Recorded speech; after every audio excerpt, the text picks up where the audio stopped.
O brasileiro já viu esse filme. Ruas vazias, lojas e restaurantes fechados, cadáveres empilhados nas calçadas. Coronavírus? Não. Gripe espanhola.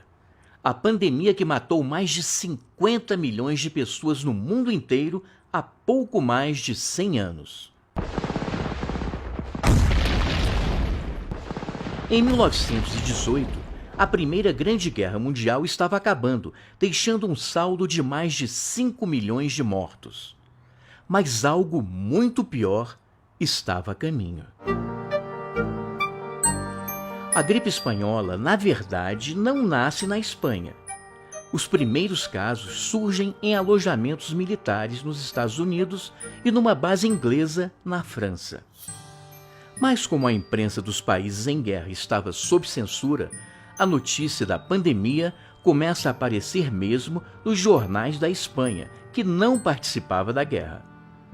A gripe, causada pelo vírus influenza H1N1, se alastra rapidamente pelo mundo e em setembro de 1918 chega ao Brasil a bordo do navio inglês Demerara. Mas é claro que existem teorias da conspiração que dizem o contrário. Foram os alemães que engarrafaram o vírus e jogaram nas praias brasileiras. De uma hora para outra, milhares de pessoas infectadas começam a morrer. Carlos Seidel, uma espécie de ministro da saúde daquela época, não dá muita bola e diz que a espanhola é apenas uma gripezinha de caráter benigno. Ele não decreta quarentena e ainda propõe censurar a imprensa brasileira, que leva pânico à população. Mas são justamente os jornais que revelam o que está acontecendo aqui e no resto do mundo. Para vencer a pandemia, o remédio conhecido é isolamento e internação hospitalar. Como não há hospitais públicos no Brasil, o desespero é geral. As pessoas procuram as delegacias e as farmácias em busca de orientação. Vende-se de tudo. Água tônica de quinino, elixir milagroso, sabonete. Quem não tem dinheiro faz uma mistura de cachaça, mel e limão que passa a ser conhecida como caipirinha. Até automóvel é anunciado como forma de evitar a gripe, fugindo das aglomerações dos transportes públicos. Mas nada disso adianta. Em apenas um dia, a cidade do Rio de Janeiro contabiliza 920 mortos.